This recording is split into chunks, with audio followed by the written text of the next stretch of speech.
কিন্তু এইবার যে ঘোষণাটি আসছে এটা শোনার পরে সবার মনে করেন যে পায়জামা গরম হয়ে গেছে, বুঝছেন? এটার অপেক্ষাই করতেছিল বাঙালি জাতি। আজকের এই ভিডিওতে আলহামদুলিল্লাহ বিশাল এক সুসংবাদ নিয়ে আসছি। ইভেন আমি চাই ব্যক্তিগতভাবে এমন কিছু ঘটুক, বড় আকারে না ঘটলেও, ছোবলটা নামালেও ফুস করে উঠুক। তবে এবার ফুস করে উঠতে যাচ্ছে পাঁচটা রাষ্ট্র মিলে, আর এই 5টা রাষ্ট্র লিড দিয়ে আছে। যে কোনো মুহূর্তে যে কোনো কিছু ঘটে যাওয়া সম্ভব, আমরা প্রস্তুতি নিয়ে রেখেছি। 3 গোয়েন্দা সংস্থার প্রধানের সঙ্গে সিএসির বৈঠক।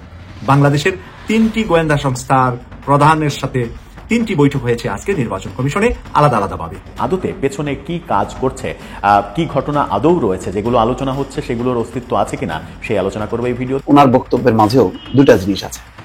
তিনি যে ঘটনার কথা বলছেন খুবই আতঙ্কিত হচ্ছেন এবং তার ভয়াবহতা উল্লেখ করেই তিনি এই স্পিচটা দিয়েছেন।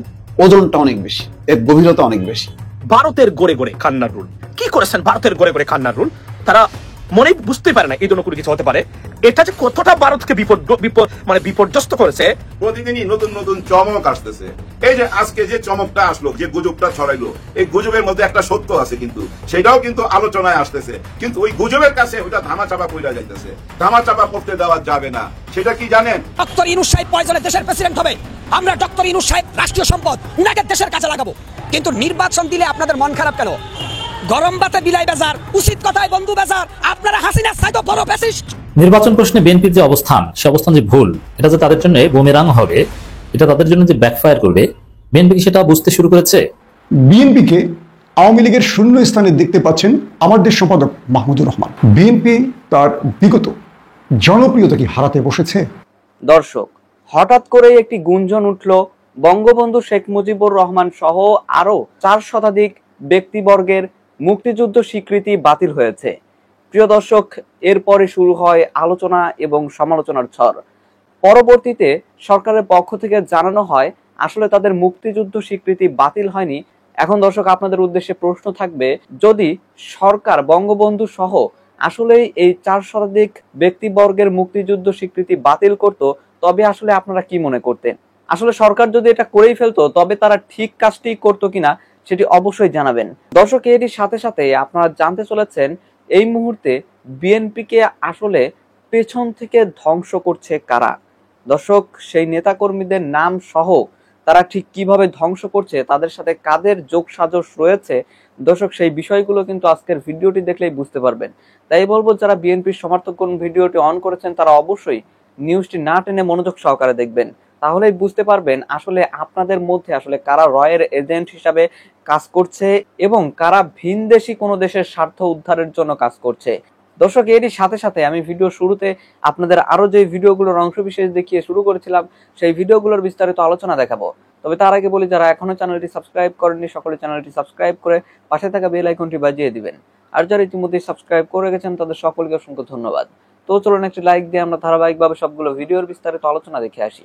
ডক্টর ইউনূস সাহেব পয়জনে দেশের প্রেসিডেন্ট হবে, আমরা ডক্টর ইউনূস সাহেব রাষ্ট্রীয় সম্পদ, উনাকে দেশের কাছে লাগাবো। কিন্তু নির্বাচন দিলে আপনাদের মন খারাপ কেন? গরম বাতে বিলাই বাজার, উচিত কথায় বন্ধু বাজার, আপনারা হাসিনার চাইতে বড় ফ্যাসিস্ট।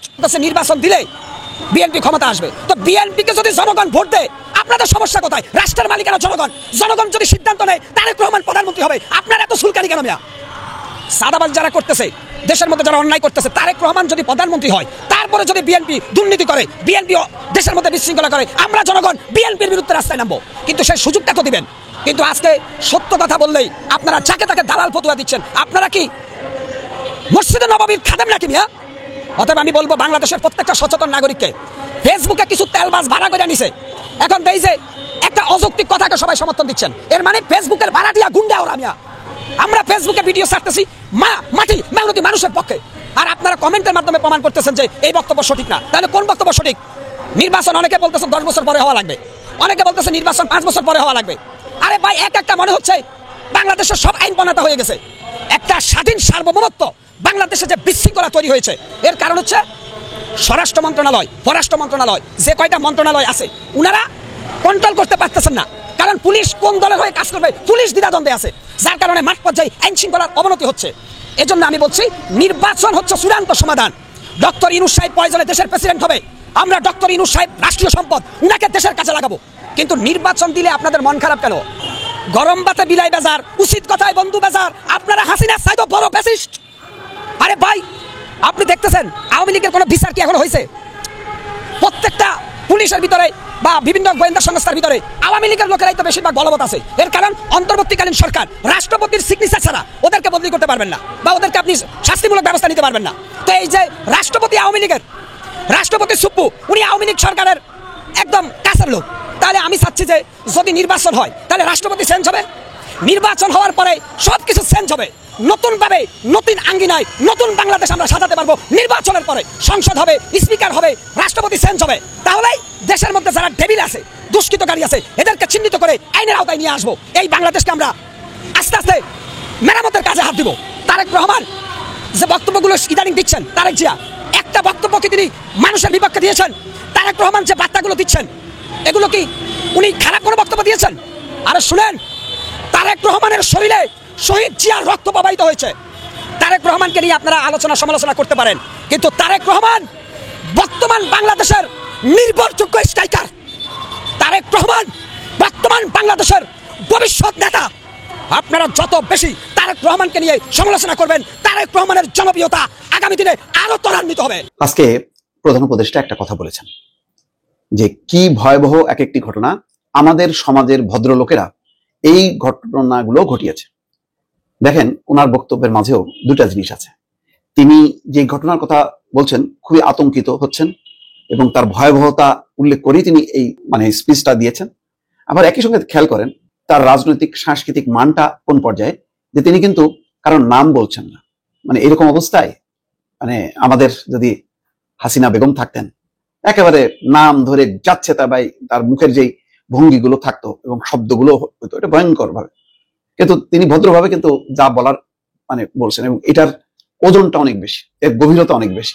আর হচ্ছে শেখ হাসিনার বয়ানগুলি থাকতো ওই যে উপরের ভাসতো আর কি, চিলবিল চিলবিল করে পাড়ার ওই যে খিস্তি খেউ যে করে যে সমস্ত পোলাপানগুলো বা অশিক্ষিত মহিলা বা এরা ঠিক একেবারেই তার ওই জায়গায় যদি শেখ হাসিনার মুখটা চেঞ্জ করে দিয়ে ওইরকম কাপড় পরায় যদি একটা বস্তির মধ্যে নামাই দেওয়া যেত, তার মুখের যে ভাষা আর ওই বস্তির মহিলাদের ভাষা একদম একই রকম।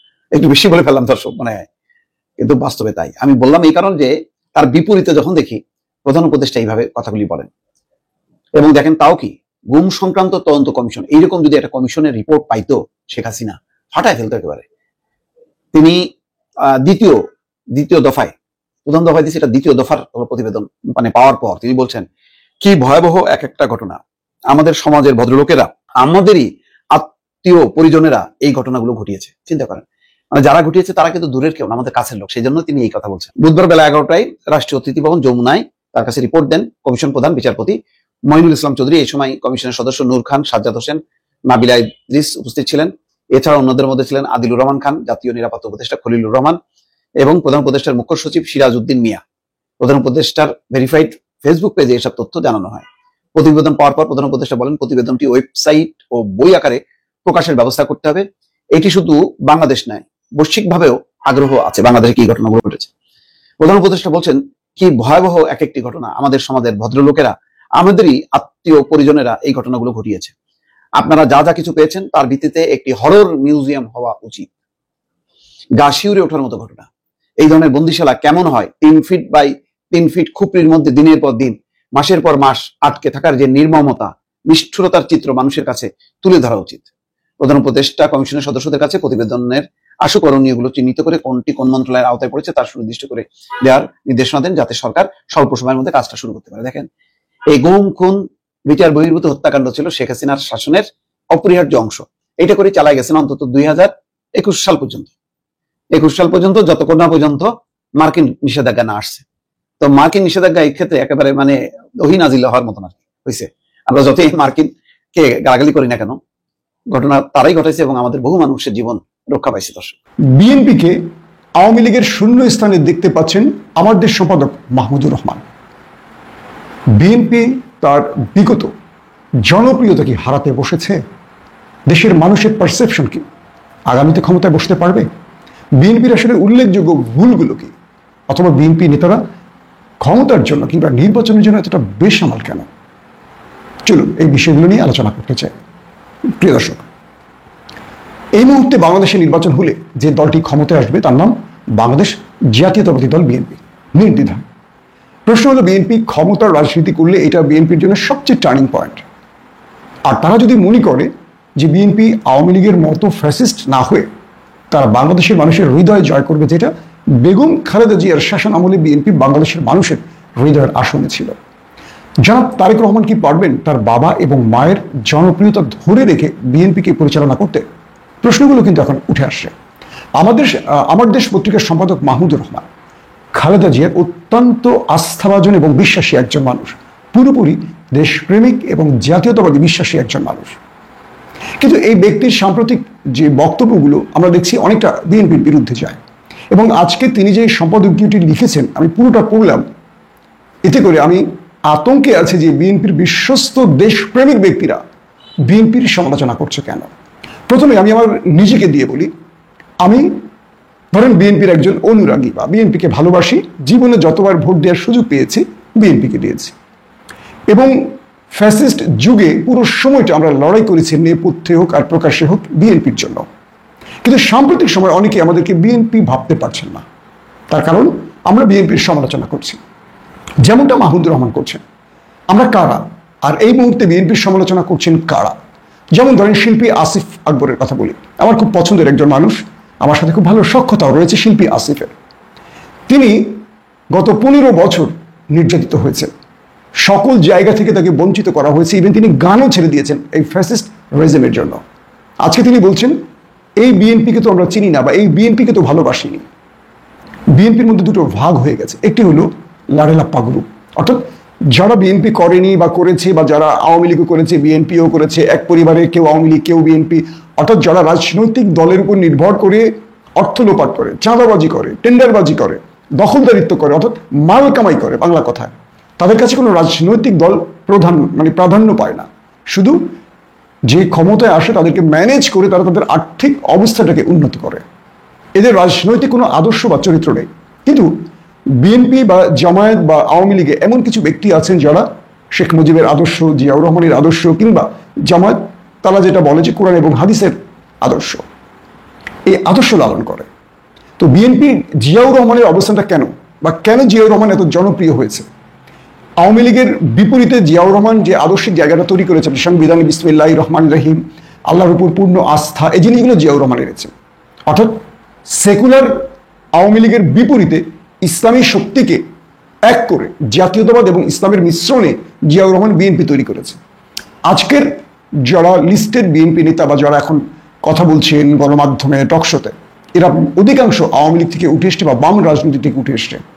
এরা অনেকে প্র্যাকটিসিং মুসলিম কিনা সন্দেহ আছে, কিন্তু মূল ধারার যারা বিএনপি, যারা জিয়াউর রহমানের আদর্শ লালন করে, তারা দেখবেন দৃশ্যপটের বাইরে। 1 2 নম্বর, জনাব তারেক রহমান যে সুশাসন বা যে স্বনির্ভর বাংলা বা যে কৃষিভিত্তিক বাংলা বা শিল্পভিত্তিক বাংলা, তারুণ্যের বাংলা অথবা দুর্নীতিমুক্ত বাংলা গড়ার স্বপ্ন দেখছেন, তার লন্ডন জীবনে লাস্ট 14 বছর বা 12 বছরের প্রত্যেকটি বক্তব্যকে বিশ্লেষণ করে দেখবেন জিয়াউর রহমানের ছায়া তারেক রহমানের মধ্যে আছে। তিনি এই বাংলাকে বা বাংলাদেশকে নিয়ে প্রচুর স্বপ্ন দেখেন, ভাবেন। তার সাথে বা তার সঙ্গে সম্পৃক্ত হয়েছে কারা? যারা প্রচন্ড জাতীয়তাবাদী বিশ্বাসী বা আদর্শের লোক তারা। কিন্তু তারেক রহমানের চিন্তার সাথে আজকের বিএনপির বাকি নেতাদের চিন্তার আমরা মিশ্রণ দেখছি না। এই হলো 2 নম্বর বিষয়। 3 নম্বর বিষয়, মাহমুদুর রহমান কি বলেছেন যে বিএনপি কেন ডক্টর ইউনূসকে প্রতিপক্ষ ভাবছে, অথবা বিএনপির নেতারা প্রফেসর ইউনূসের মতো একজন সম্মানিত ব্যক্তিকে কেন ব্যক্তিগতভাবে অ্যাটাক করছেন, তার স্ত্রীকে নিয়ে অ্যাটাক করছেন, তার ধর্ম নিয়ে প্রশ্ন করছেন, সে সুদ খাচ্ছেন কি খাচ্ছেন এই প্রশ্নগুলো করছেন। বিগত এক যুগের অধিক সময় বিএনপি তো এই প্রফেসর ইউনূসকেই সমর্থন করেছে, তার পক্ষে দাঁড়িয়েছে, এবং আজকের যে নতুন বাংলাদেশ বা বিএনপি কনফার্ম বলতে পারছে আগামীতে তারা ভোট হলে ক্ষমতায় বসবে, এই স্বপ্নটা তৈরি করে রেখেছেন কে? প্রফেসর ইউনূস। বিএনপি ডিসেম্বরে হোক আর জুলাইতে নির্বাচন হোক, এই সময়ের মধ্যে বিএনপি একটু ধৈর্য ধরলে ক্ষমতায় বসতে পারে। কিন্তু গত 15 বছর বা 18 বছর বিএনপিকে স্বপ্ন দেখতে পেরেছিল যে তারা ক্ষমতায় আসবে। বিএনপিকে বা বিএনপির দাবি একটিও মানত না আওয়ামী লীগ, তারপরও বিএনপি ক্ষমতায় নির্বাচনে এসেছিল। বিএনপির জন্য কোনো ফ্রি ফেয়ার ইলেকশনের ব্যবস্থা তো দূরের কথা, কোনো মাঠ তৈরি হয়নি, নির্বাচনের মাঠ যেখানে বিএনপির একটা কর্মী ভোট দিতে পারবে, তারপরও বিএনপি ভোটে এসেছিল। আর প্রফেসর ইউনূসের এই সময়টিতে এসে বিএনপি কনফার্ম বলতে পারে তারা ক্ষমতায় আসবে। শুধু আসবে না, তারা অনেক সংখ্যক আসন নিয়ে ক্ষমতায় বসবে। প্রিয় দর্শক, আমরা অনেক সময় বলে আসছি যে জামাত ছিলেন, ছাত্র শিবির ছিলেন, এবার শেখ হাসিনা ভারতে পালিয়ে যাওয়ার পিছনে অক্সিলারি ফোর্স, মেইন ফোর্সটা যেটা মেইন যে কাজটা করেছে সেটা আসলে জামাত শিবির করেছে। জামাত শিবির যদি না করতো তাহলে এমন ভাবে শেখ হাসিনার পতনটা হয়তোবা করা যেত না। কিন্তু বিজয়ের পরে দেখা গেছে যে জামাত শিবির এই ক্রেডিট নিয়ে যাবে, সেই কারণে এই ক্রেডিট নেওয়ার জন্য বিভিন্ন রাজনৈতিক দল বিভিন্নভাবে তাদের সংখ্যা দিতে শুরু করলেন যে কার দলের কত মানুষ মারা গিয়েছে এই জুলাই অগাস্টের বিপ্লবে। তাই আজকে আমি আপনাদের সামনে ভারতে থেকে সাবেক স্বরাষ্ট্রমন্ত্রী আসাদুজ্জামান কামাল তার বক্তব্যটা একটু আপনাদের সামনে তুলে ধরবো। ভারতের একটি ইউটিউব চ্যানেলে সে সাক্ষাৎকার দিয়েছিলেন। প্রিয় দর্শক, সেই সাক্ষাৎকারটা শোনানোর পাশাপাশি আমরা স্মরণ করে দিতে চাই যে আসাদুজ্জামান কামাল এবং তৎকালীন পুলিশের আইজিপি এবং আরো কিছু স্বরাষ্ট্র সচিব সহ আরো কিছু কর্মকর্তার সামনে একজন পুলিশ মোবাইল খুলে দেখাচ্ছিলেন, স্যার একজন মারা গেলে একজনই মারা যা, আর বাকিরা দৌড় দেয় না, বাকিরা আরো সামনে অগ্রসর হয়। সেই কামালের মুখ থেকে এখন শোনা যাবে যে রিয়েল জামাত শিবির কতটুকু সেখানে অবদান রেখেছিল, জামাত শিবিরকে ওরা কতটুকু এই পরিকল্পনাকারী হিসাবে মনে করে, আওয়ামী লীগ কি মনে করে, তৎকালীন স্বরাষ্ট্রমন্ত্রী কি মনে করে। আপনারা রেকর্ডটা এখন একটু শুনবেন। জন্য জামাত ইসলাম একটা ডেডিকেটেড ছিল। তারা দীর্ঘদিন, আপনারা জানেন, পাকিস্তান যখন বিরুদ্ধে আমরা যখন যুদ্ধ করি তখনও এই জামাত ইসলাম আলবদর বাহিনী, রাজাকার বাহিনী তৈরি করে পাকিস্তানি বাহিনীকে মানে এই করেছিল, মানে সহযোগিতা করেছিল। ঠিক জি, তারাই এখন আমরা দেখলাম এই মানে যারা নাকি আমাদের স্বাধীনতা বিরোধী ছিল, স্বাধীনতার বিপক্ষে ছিল, তারা শুধু জাতীয় এবং আন্তর্জাতিক ভাবে যারা বিরোধী ছিল তারাই দেখলাম তাদেরকে ডেকে নিয়ে আবার একটা মোর্চা করে, একটা ষড়যন্ত্র করে এবং ডক্টর এই নোবেল লরিয়েট ইউনুসকে সামনে এনে দাঁড়া করিয়ে দিল। আর আসাদুজ্জামান কামালকে যদি গ্রেফতার করে রিমান্ডে নেওয়া যেত তাহলে কি হতো? একেবারে থলের বিড়াল বের হয়ে আসতো। আজকে শেখ হাসিনার পক্ষে সাফাই গেতে গিয়ে, তার নিজের পক্ষে সাফাই গেতে গিয়ে, সে যেহেতু স্বরাষ্ট্রমন্ত্রী ছিল, পুলিশ সেদিন পুলিশের উপর আক্রমণ হচ্ছে এবং পুলিশ মানুষের নিরাপত্তা দিতে গিয়ে পুলিশ বাধ্য হয়েছে গুলি করতে, মানুষের উপর মানুষ মেরেছে, এখানে রক্তপাত হয়েছে, কিছু রক্তপাত হয়েছে। আর সে নিয়ে আসছে যে ৭১-এর জামাত ছিলেন আলবদর আল শামস বাহিনী বানিয়ে তারা যেরকম একটি শক্তি যোগান দিয়েছিলেন, আজকে শেখ হাসিনার পিছনে তারা এই শক্তিটা যোগান দিয়েছেন এবং তারা ছিলেন ঐক্যবদ্ধ, শক্তিশালী একটি সংঘবদ্ধ অবস্থায়, যেই অবস্থাটার মোকাবেলা করতে পারে নাই শেখ হাসিনার সরকার। শেখ হাসিনার সরকার যদি জামাতের মোকাবেলা করতে না পেরে থাকে তাহলে ভবিষ্যতের বাংলাদেশে কেউ যদি স্বপ্ন দেখে যে জামাতের মোকাবেলা করবে, জামাতকে বাদ দিবে, জামাতের বিচার করবে, জামাতের ক্ষয়ক্ষতি করবে, বা জামাতকে বাদ দিয়ে রাষ্ট্র পরিচালনা করবে, জামাতকে বিরোধী দলেও থাকতে দেওয়া হবে না, সরকারি দলে যদি জামাত মানে সংখ্যাগরিষ্ঠ আসন পা, তাদেরকে সরকার হিসাবে মেনে নিতে চাবে না, এই কথাটা যদি কেউ বলেন এই মুহূর্তে বা ভবিষ্যতে বলেন, তাহলে তাদের জন্য বাংলাদেশের রাজনীতিটা কত বড় কঠিন হতে পারে বলে আমরা যেই আসাদুজ্জামান কামালের মুখে বক্তব্যটা শুনেছি, এই বক্তব্য থেকেই আমি মনে করি এনাফ। দর্শক, আমি আশা করছি আপনারা সকলে অত্যন্ত মনোযোগ সহকারে সবগুলো ভিডিও দেখেছেন। এমনকি দর্শক, যদি এই ভিডিওগুলো সম্পর্কে আপনাদের কোনো মতামত থেকে থাকে তাহলে তো অবশ্যই জানাবেন। দর্শক, নিউজটি শেষ করছি এখানে, ফিরছি পরবর্তী নিউজে নতুন কোনো টপিকে। আল্লাহ হাফিজ।